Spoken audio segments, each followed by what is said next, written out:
Hello everyone, thank you for joining me today.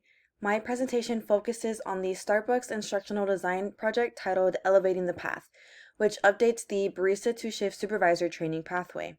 Today, I'll be walking you through my plan for managing risk and escalation within this project.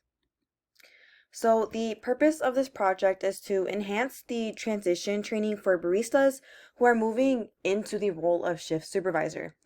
In conversations with stakeholders, it became clear that the current training is helpful but has gaps in both sequencing and clarity. So, this project aims to create a more engaging and structured pathway while reinforcing Starbucks leadership values. The objectives for this project are fivefold. First, we want to reinforce operational routines. Second, we will develop modules to support leadership transitions. Third, we will incorporate interactive and scenario-based training. Fourth, we will design assessments and checklists. And finally, we want all training to reflect Starbucks' values and cultures.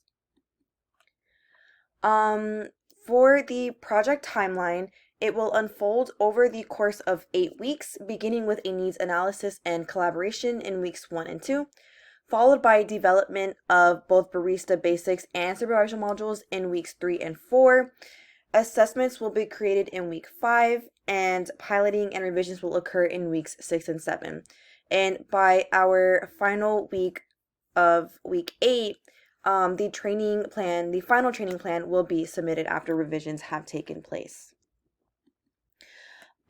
Some strengths that this project benefits from include Starbucks' organizational culture strongly supports leadership development, which helps us increase buy-in.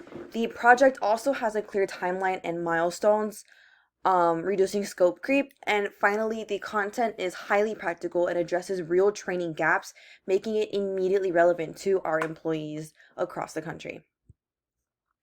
However, the project also has its weaknesses. Store level training data is not always standardized, which complicates consistency within stores and within districts. The 8-week timeline is also fairly tight, which leaves us with little room for delays or struggles. And additionally, aligning different stakeholder perspectives, such as managers, supervisors, and baristas, may create challenges in building consensus.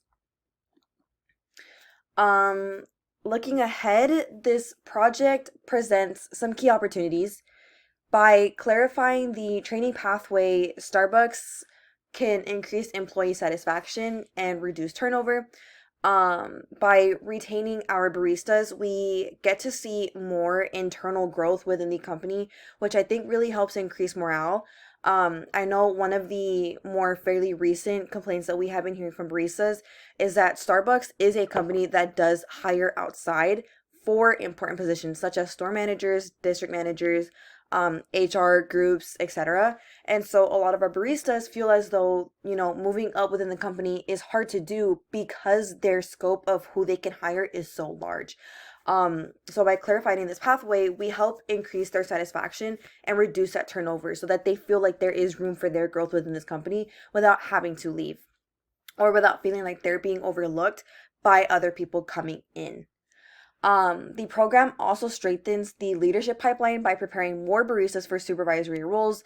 One of our biggest issues, especially one that I've seen as a barista trainer and as a shift supervisor within the company, is that our baristas are excellent baristas. They work very well within their stores and within other stores as well.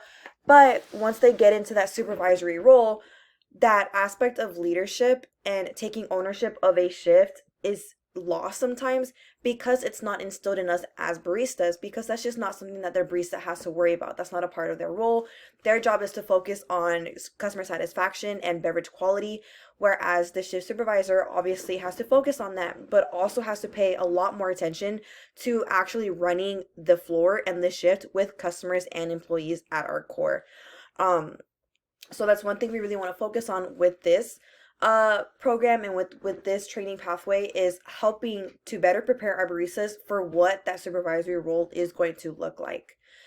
And finally, the program could be scaled beyond the pilot store to other districts or within the country as a whole. At the same time, some threats to our success do exist.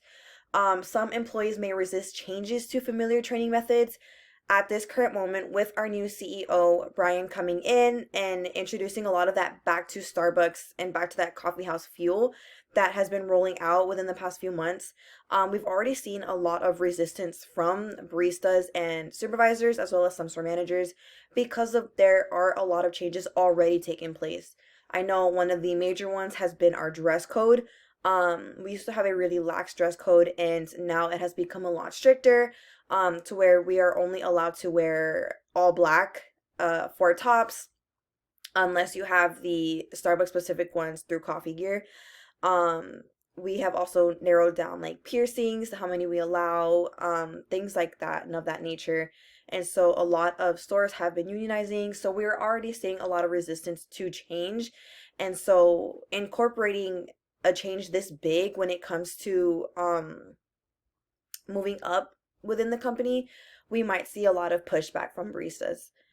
Pilot testing could also interfere with store operations if not carefully scheduled. With the whole back to Starbucks and especially the green apron services rolling out soon, the risk of not having enough partners scheduled on the floor already is a great one that we have been hearing a lot about. And so with incorporating this program, we might see that maybe because we are taking time away from these partners to train for this, there might not be a fully scheduled floor. If the store manager is not careful with correctly scheduling enough people so that we don't interfere with store operations. And lastly, while feedback is critical, incorporating too much feedback could delay the project timeline. Everyone has something they would like to say, but sometimes hearing from everyone might be a little bit hard for us, especially as we're barely starting to roll out a training pathway such as this one.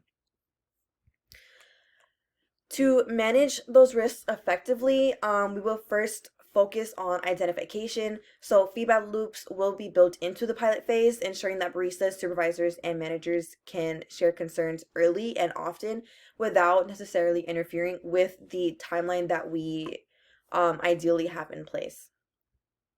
So for the escalation path, a clear escalation path will be guided and will guide how risks are addressed. So operational issues will go straight to the store manager. Broader concerns can be directed to the district manager since they have a little more leverage with corporate, and any unresolved issues requiring additional resources will escalate to corporate training from the get-go. Some mitigation strategies will also be applied. Training modules will be designed to allow flexibility for store-specific needs. Pilot testing will be scheduled during non-peak hours to avoid service disruption. Typically, peak hours for most stores are within 7 a.m. to about 9:30.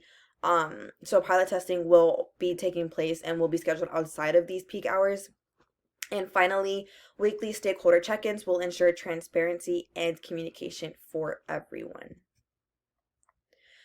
In conclusion, this project provides Starbucks with a valuable opportunity to strengthen its barista to shift supervisor training pathway. And by proactively managing risk and escalation, we can anticipate challenges and respond effectively. Thank you for joining me today.